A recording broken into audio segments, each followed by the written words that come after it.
House Divided back in this thing with the game. We ready. The rivalry is here. Ohio State versus Michigan. Make sure y'all subscribe, first of all, because I know y'all want to be here for the Big Ten Championship because you know who's going to be in it. Oh wow, you got the dog up in here. It's a Wolverine. That's not a Wolverine, sir. That is a dog. Is that a bully? It's a Frenchie. Frenchie?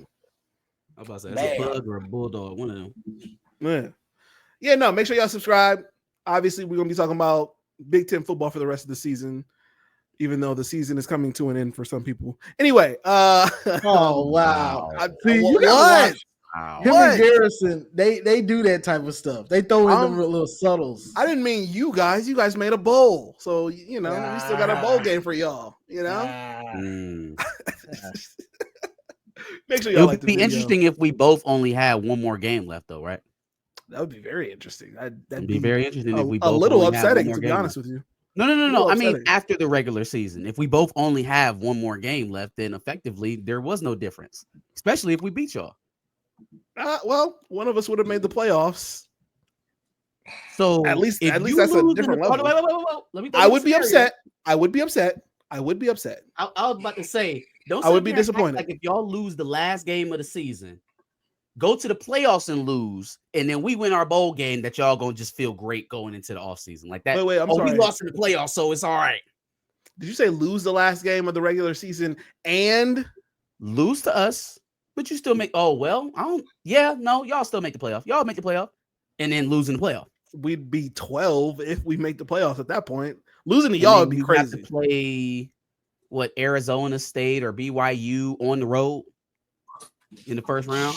Sure, maybe BYU in the first round. Regardless, so I'm just saying, I'm not talking about these scenarios. Talk about whether or not that's going to happen. I'm just saying, if it does happen, don't sit up here and act like it's just going to be. Oh well, we made the playoffs, so I guess we're okay. If we lost to y'all, all the losses that happened in the SEC this past week are for nothing. All of them 2-loss teams in the SEC. Yeah, that shit was. They'd get the look over us. Hey, real quick before you say another word, I don't think we reminded everybody to like, share, and subscribe on the 30-Minute Rivals show. I did. I didn't say 30-Minute Rivals though. Yeah, introduce the show. We got Josh. Oh, by the way, Josh. We got Johnny over here. Got the whole crew. Make sure y'all tune in for Saturday as well on the Big at 11 kickoff show, where we will be doing all our pregame stuff. It'll be a big one because obviously we got the game of the century, or the rivalry of the century, the game coming up there. So definitely tune in. For sure. Yeah, no, I'm very interested to see what you guys had to say about the keys for you guys to win this game. I want to know what you guys think, what you guys are actually confident in. You guys came off of a big win against Northwestern. Johnny, let him know what we about to do. How did y'all score 50 plus on Northwestern? Yeah, because we ramping up. We ready. Slight work. It is light work. It's Northwestern. I mean, y'all didn't do that to them. We sure didn't. So, I mean, something was in the air. Something happened. Yeah. That championship smoke was in the air. Did you taste it? That's crazy. What is happening? I don't like you guys having this much confidence, to be honest with you. But look, we to me, the game plan is the same. First, it all starts on defense, though.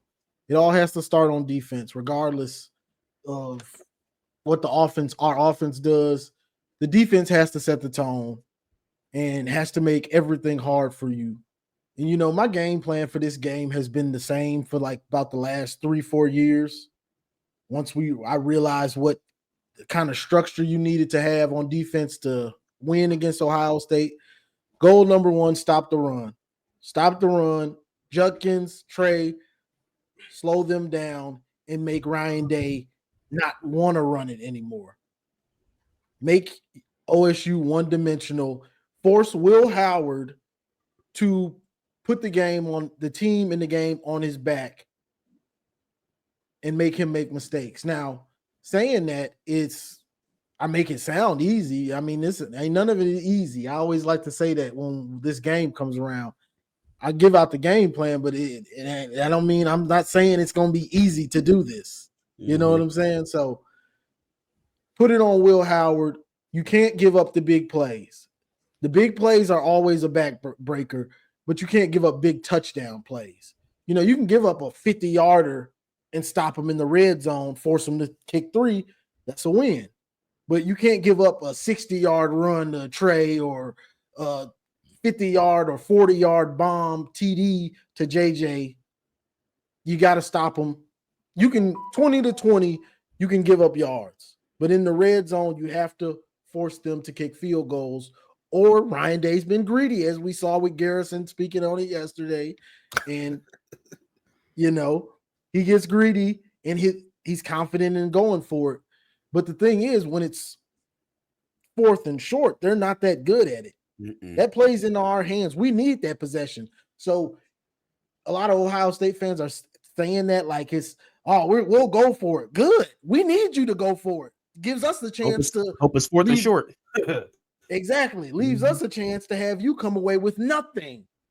So that's the big thing with that on defense, you know, and tackling. You got to tackle well in this game. Got to tackle well because they're going to screen us, and they're hoping that you don't tackle well, you don't get off blocks, or you're confused, similar to Garrison was bringing up the Texas game, which I don't think Chip Kelly's going to masterclass Wink like that. But a lot of that was just confusion. Our dudes were confused. I don't think you're going to see that. But early on in the season, so second game of the season. Yeah, I don't think we'll get that version back. Exactly. That our defense was lost that whole first half. Yeah, you know, you've grown into learning the defense quite a bit. So. Exactly. Now offense, we got to have an identity. Run the ball, and that doesn't. When I say that doesn't mean just line up and just hand it off. That's not a good game plan because, and I've said this for weeks, so I'm tired of saying it, but I gotta say it. Eye candy, misdirection, motion. You have to do all these things, whether you're running or passing it, to set up things. You still bring it when it's a run. You still bring the eye candy, the misdirection, the motion when it's a pass.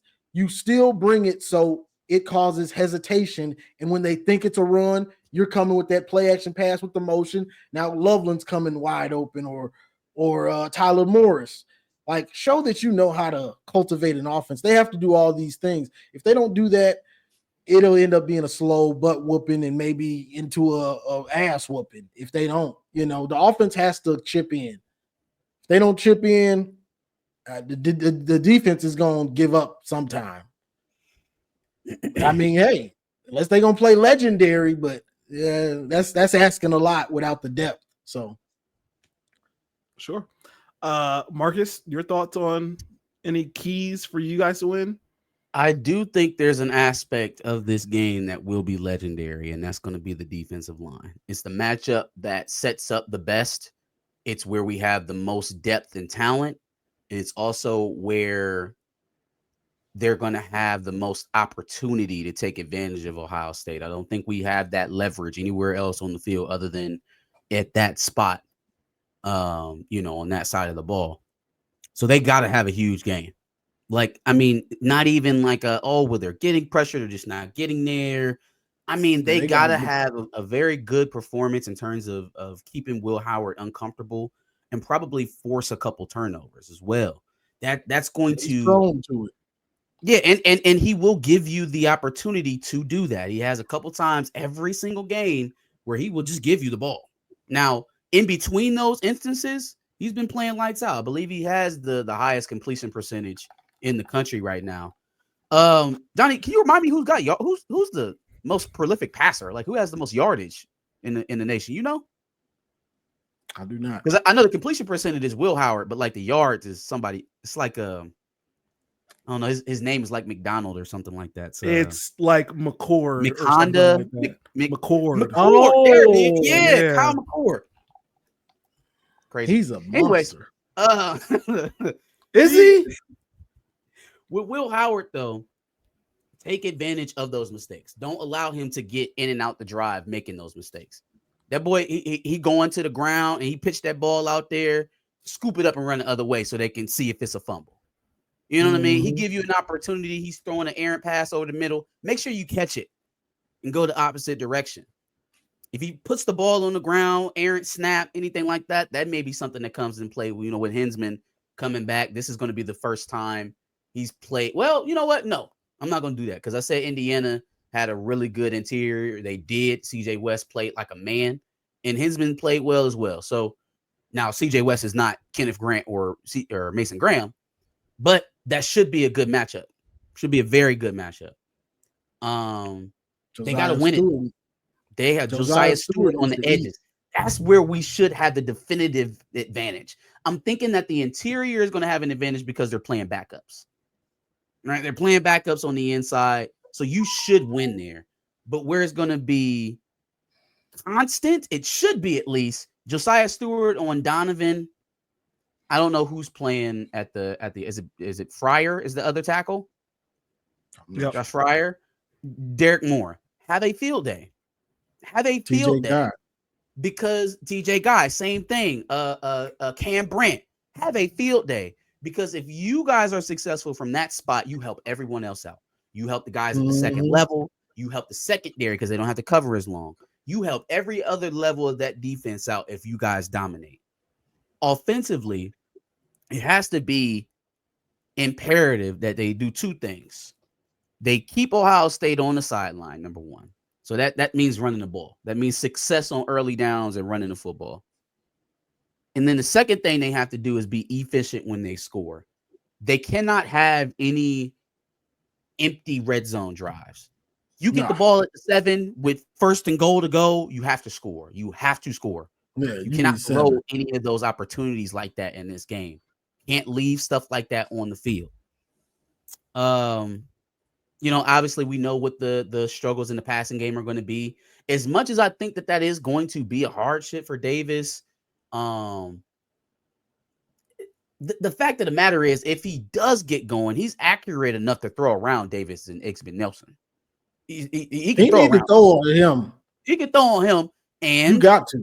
If he, for one game, just for one game, can pull those, he can put his confidence together and throw that thing deep on Burke, maybe. I think it's more likely that he picks on Ixbin Nelson if he's throwing downfield, though. I'd pick on him. Yeah, that's who I would pick on. Whether it's short, deep, I'd pick on him because it's a 50-50 chance. He gonna hold. The question is, are they gonna call it that time? He gonna hold. Lastly, I think the key would be clean special teams play. If we can boot the ball away, flip field position, if we can hit all of our kicks, which shouldn't be a problem. Savada has been money all season. The punting game is really my biggest concern with that. Protecting and actually flipping the field when we do it. Those things happen. They're able to control clock, keep Ohio State's offense on the sideline, dominate their offensive line. Now, the rest of the things where they outflank us, the talent on the outside, the litany of wide receivers, the 2 running backs, you know, the athletes on defense, all of that stuff doesn't matter as much. We can level that thing off. If you got Ryan Day in a 1-score game going in a half, fam, all of those demons, not just for him, but for all of those players who have never gotten a win versus Michigan, which is everyone on the roster, it's going to play. It's going to start creeping back in. There are 20.5-point favorites, 3 touchdowns.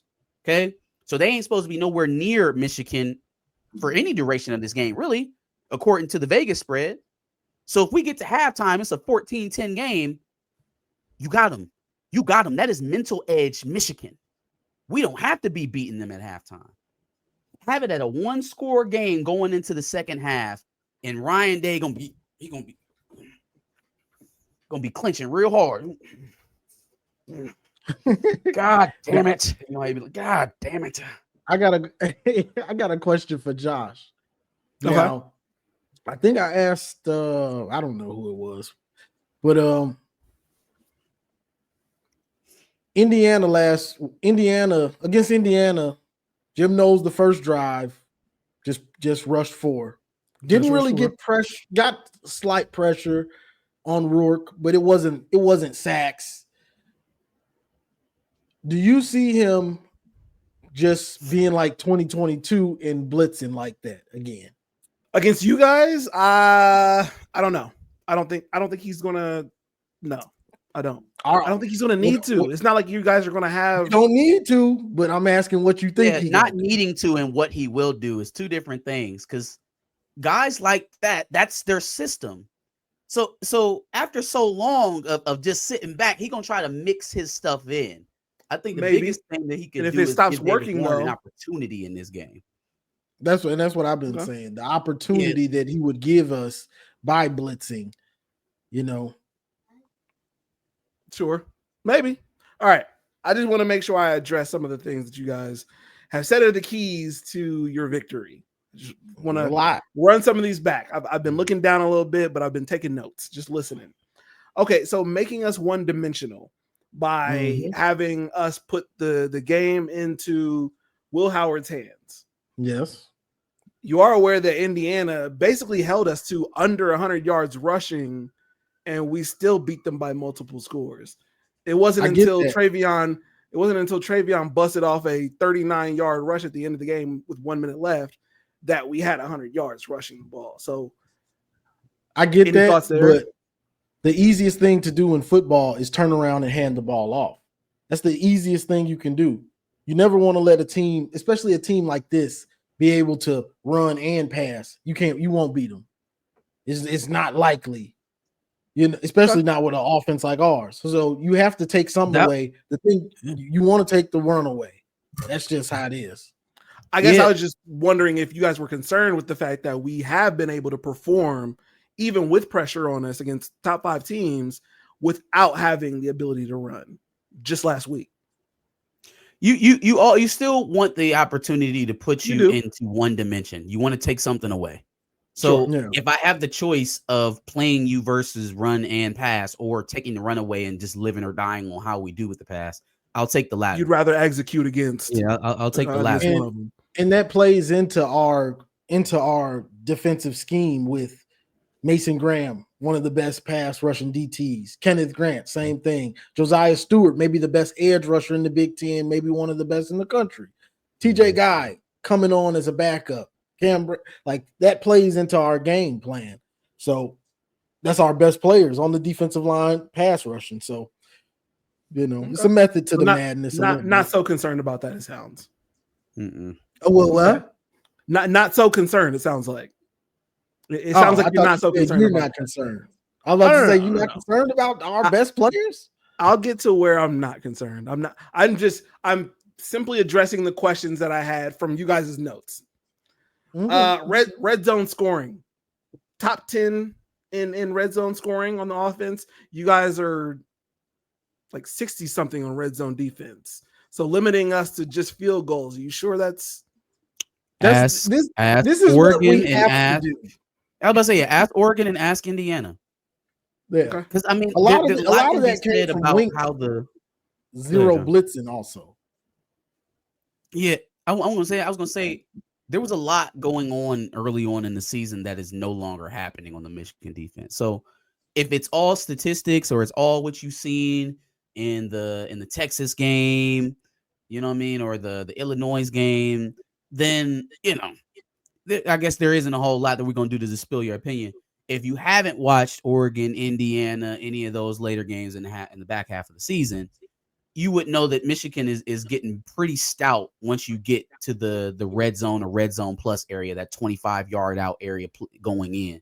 They've been pretty good. Honestly, that is the only thing that kept them in both of those games is that they were able to keep Indiana from scoring. Indiana got out early, scored those 14 points, ended up with 20 for the game. Mm-hmm. Oregon had 17 at half, something like 17, 20 points at half. They really only scored 30 because we're discounting the bullshit. Let me run up the score and look good for the committee touchdown by Dan Lanning at the end. Even that, we're talking about 14 points in the second half. Or sorry, no, that's not right. What did I say? They have 20. The fact of the matter is, we were able to slow them down, as opposed to what was gotten in weeks past versus Washington or even Ohio State, right? Prior to playing us. So if it's sweet like that, then I guess then yeah, it'll be a blowout. I for one think that once they get into that condensed area, we don't have to worry about double moves. We don't have to worry about back shoulders or anything like that. We don't have to go zone as much. We can play man and use the field to assist us. Mm-hmm. I mean, that tells me that you're going to have to hold the ball longer if you're going to throw it, or you got to run it. And I like both of those situations for Michigan to be in. Holding the ball versus our pass rush, or running the ball into our front seven. And so, just to note, I wasn't necessarily saying that you guys are ass or shitty at red zone defense. It was more so that Ohio State's one of the best, but you addressed that by mentioning how you guys did against Indiana. Just questions I'm asking. And Oregon. Okay. Clean special teams play. Does the Caleb Downs punt return touchdown? That definitely plays a factor. That plays a factor. Yeah, you want to have good kick coverage. You don't want I for one, I think Caleb Downs is he's a great athlete, right? Mm-hmm. In this defense, I think if you watch the tape on him, he's really always in position. I don't think he makes nearly enough plays on defense here as opposed to what he did at Alabama. Just looking at it from an eye test perspective, when I watch Ohio State, he doesn't always pop off the screen. Now, that's usually because he's in the right position doing what he's supposed to. He's just not usually the one making the plays. So, that last game with him getting that punt return versus Indiana, that had to have been a huge confidence boost because, I mean, he's been quietly having a good season, but that's the key word, quietly. You know, it's just been kind of a modest season by his standards. So if you can blank him out in that regard and not allow him to get anything going in the punt game, you could nullify Caleb Downs. The amount of 12 personnel I think that Michigan will be in, or 11 personnel that they'll be in, I think that they're going to do that a lot. You're going to do that a lot. Like, there's really no advantage to try and spread them out and pitch the ball 35 times. So if that's the case, put the big heavies in and try to move them out of the way. Where does Downs play in that? Not that he's a bad tackler, but he's really a pretty good open field tackler. Right, but is he going to be taking on guards and tackles in the box? Like I would be thinking Lathan Ransom a little bit more for that, as opposed to your boy Downs. Okay. All right, two more things. Burke and Igbinosun. Obviously, you guys are thinking maybe you can get a shot against Burke, or maybe you can cause a pass interference play from very handsy Igbinosun. If they gonna throw it, several is crazy. But what about the fact that we looked pretty good when it came to blitzing and putting pressure on Rourke and making him look like a shell of his former self? Yeah, I hate to do the transitive property thing because there are things that Indiana just kind of went away from that they probably shouldn't have. Right? Mm-hmm. When Noel stopped sitting back and he brought pressure, there was no hot reads. He was hanging on to the ball. Like, by the third quarter, you see what he's doing. You would have thought that they would have adjusted to some sort of quick game, gone back to the RPO game, bubble screens, something. They didn't. They kept dropping back, trying to hold on to the ball, right? And I didn't get that. Why wouldn't you keep attacking number one? And I mean, it's every time you coming hot, you got 6 coming, bet. That means y'all zeroed out. I'm going the number one's way. One's way. Every trip, because he's the most penalized defensive back in the entire country. So why they would go away from that? Yeah.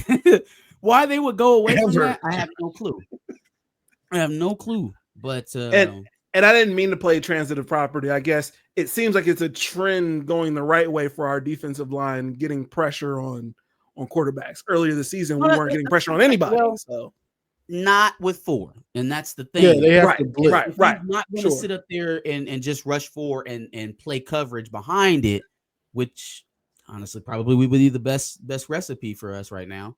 But if he's not going to do that, then you have to bring an extra defender. When you do that, you leave somebody open. As long as we can find whoever's open, or because another benefit to this is that it's happening at the end of the season, so we've gotten the whole repertoire. There's not that much left in the tank that he could have hidden for the entire season for us to not know what he's going to do. You know, it's checkers. It ain't chess at this point in the season. We're down to basics. So with that being said, they should be able to come up with a decent enough plan. Okay, this is what he likes to do in these situations. When we go to this play, here's where you're going to look first, Davis. When he's set up like this, when they're set up in this defense, when they're showing this, here's where we're going to go with the ball. Because with Knowles' defense being as complicated as it is, having as many roles for the players, I mean, shit, he has JT and Sawyer doing everything except for getting sacks. But so recently, okay, sure. But again, it's not just a 4-man rush. Scheme wise, yes, he has the men doing everything except for sacking the quarterback. So with that being the case, he doesn't have that much room to like, all right, well, I've been doing it this way all season. Let me switch up and go this way. I don't think a coach like that makes that type of decision in a big game. So you have the recipe.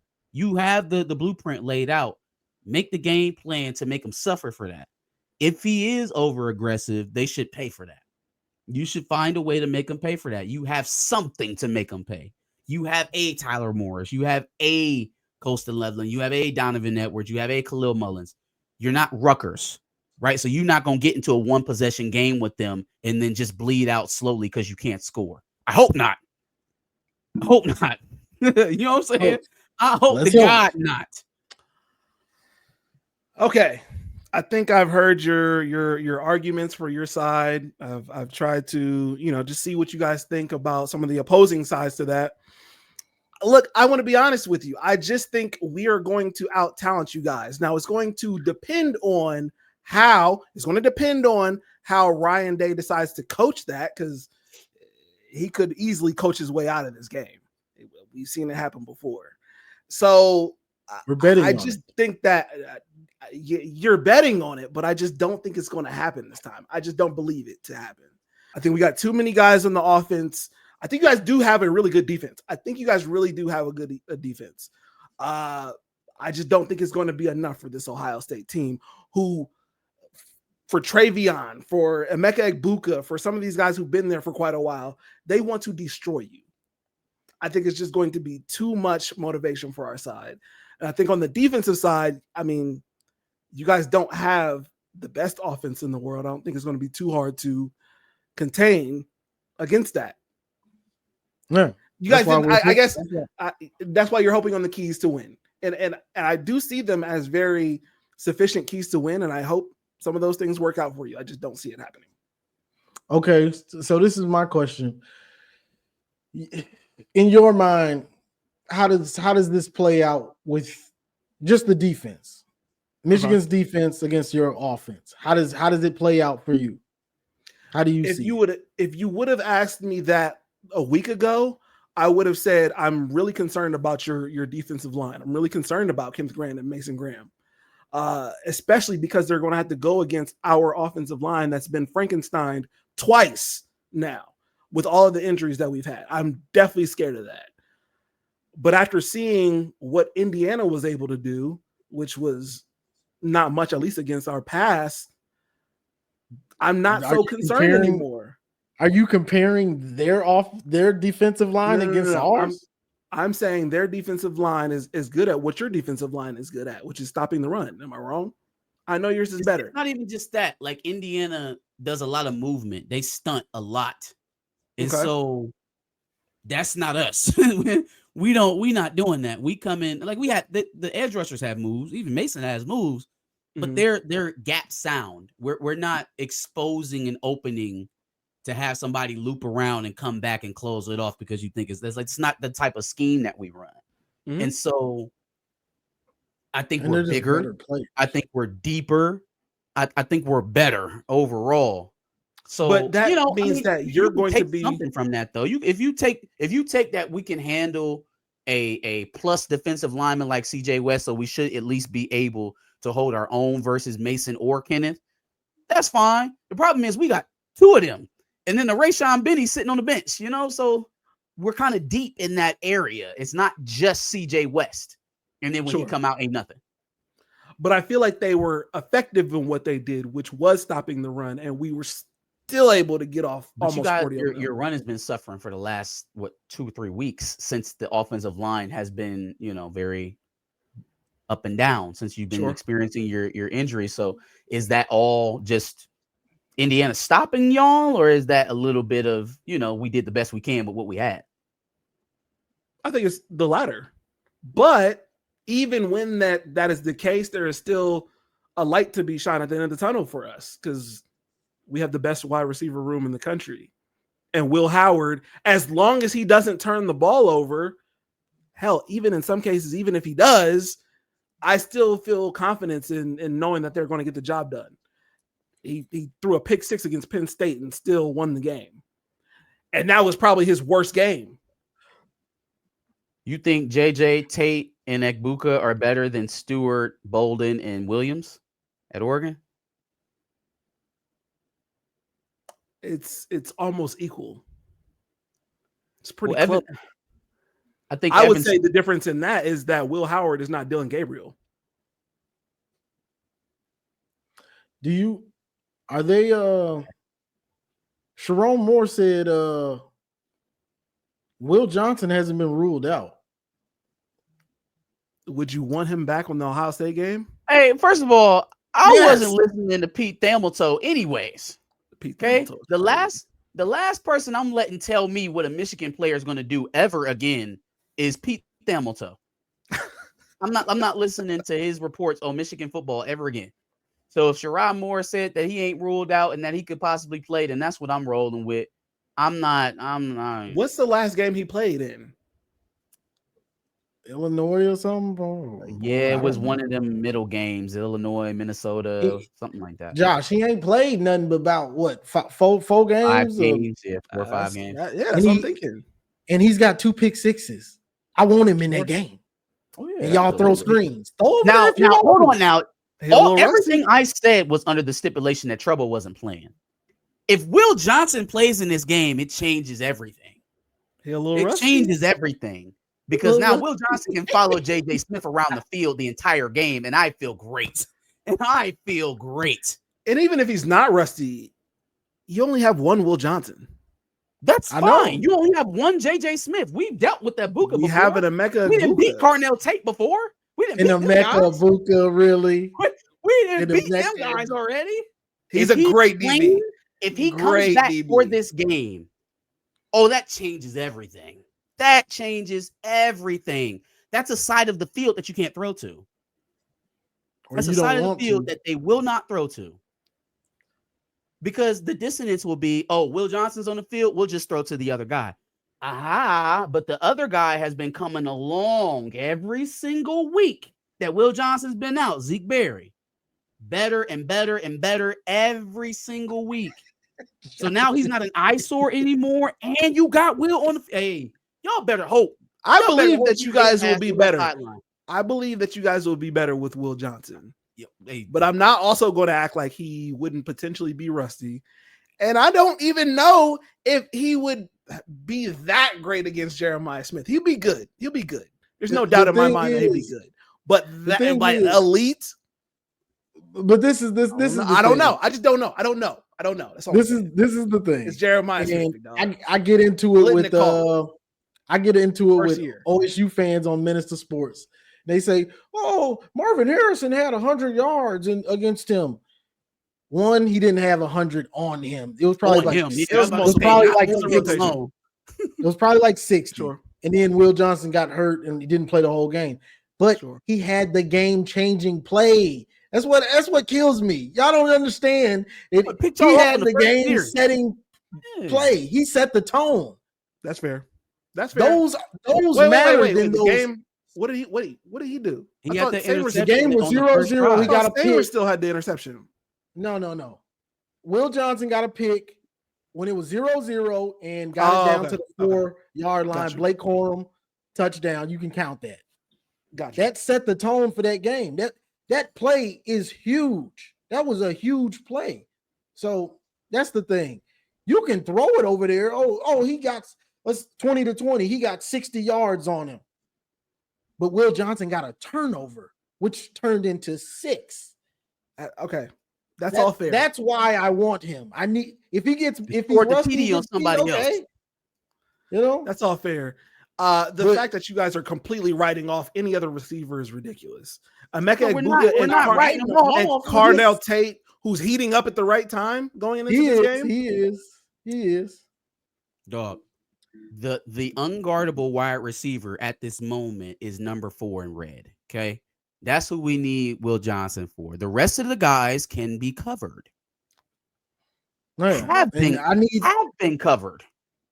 And I need the chance of Will Howard being dumb enough to throw a screen on his side.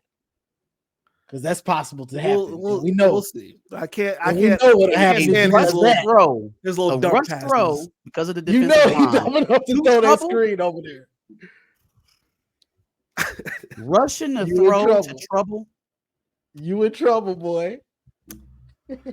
Anyway, he plays, changes the game. Watch the line move. It's already moved 3 points. It was 23.5 points at the end of y'all's game last week. It's down to 20.5 now. If they announce Will Johnson's playing, watch the line move. Thank you for transitioning into my last point, at least. You mentioned that if you guys keep it within one score at halftime, that's it. I am here to tell Ryan Day that if we win by 1 point, I don't care. We won against Michigan. Make sure we win against Michigan. I do not give a fuck what the score is at the end of the day. I don't care if we beat you by 1 or 100. I don't care. I have a feeling I do not care that the Buckeye faithful who assisted in raising that $20 million for the roster this season, if they go into this game with that much talent and this level of personnel versus one of the worst Michigan teams in the last 20 years and win by a point, that is a fair assumption. And if it was at the beginning of the season, I would have said the same thing too. But at this point, dog, no, I get you. I don't you're care. A sensible fan now, but I'm saying most of your fans ain't sensible now. Why'd you throw it now? What was that? Oh, because I've been working on you. You know what I'm saying? We got you right now. We got you together. Crazy. We got you together. That's crazy. Next stop, Garrison. You know what I'm saying? We'll work on him next. That's insane. No, most look, of your fan base expecting to win by 50. By 50. They do.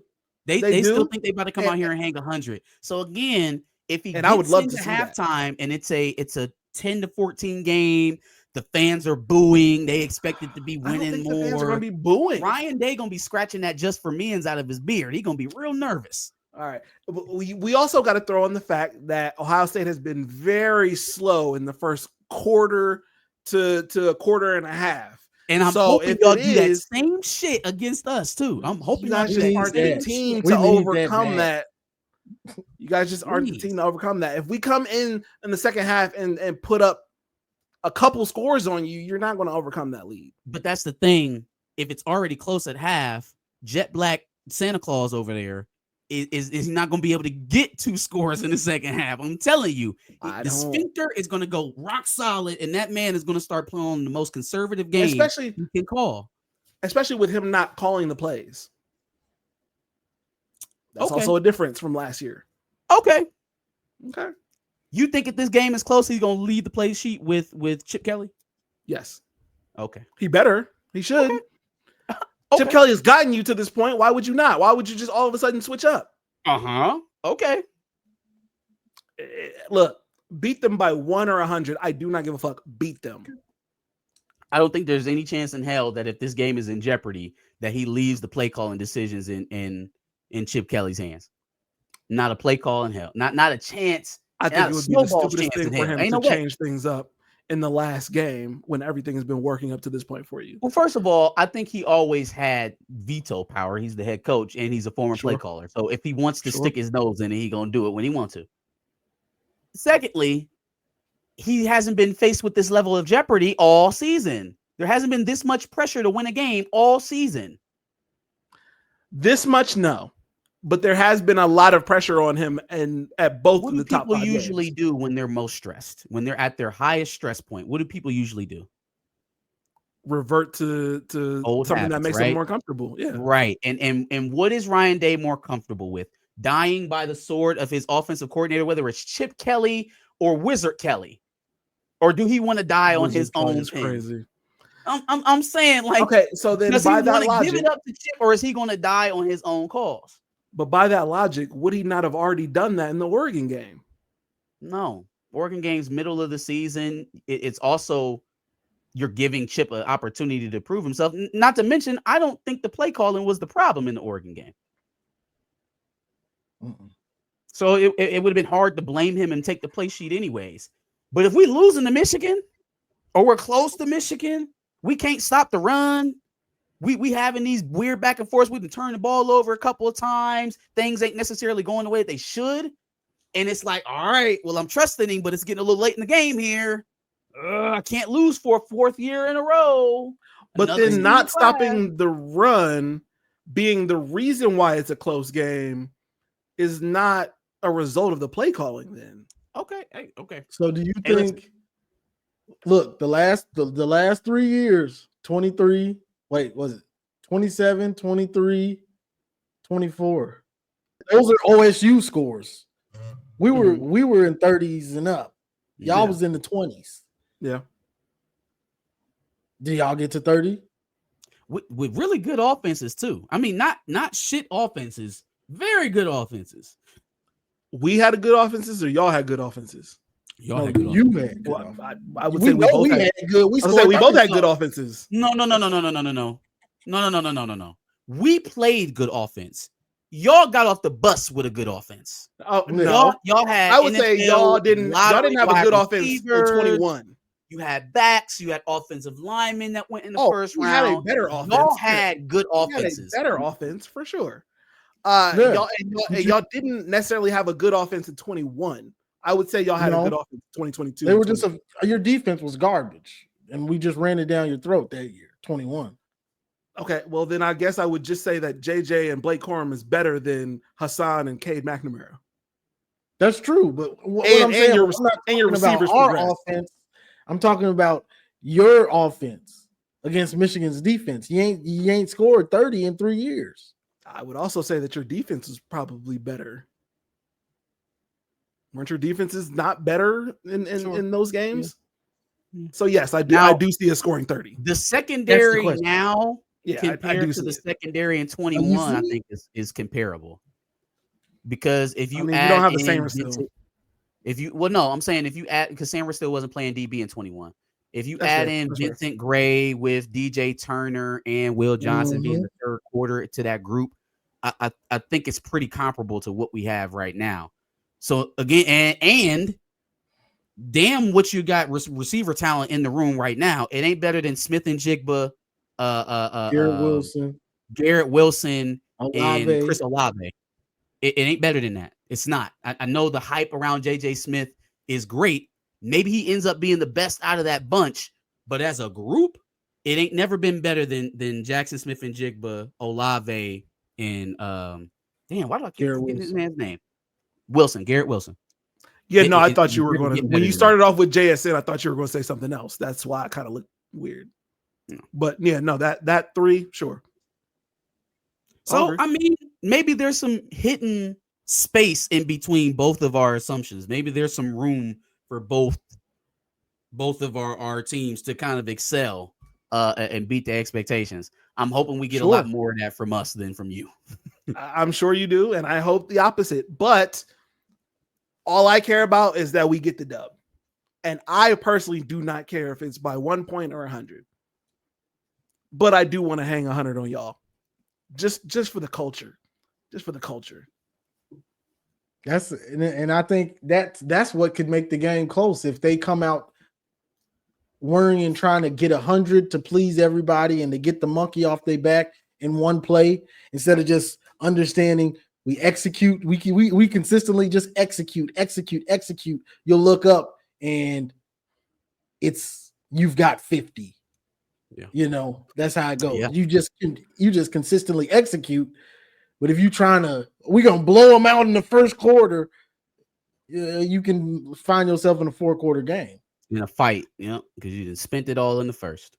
Well, if any Buckeye players or staff are watching this, it can be 7-7 in the first quarter. It can be tied up at the half. I need a dub by the end of this game. That's all I care about. I need a dub. I need a dub.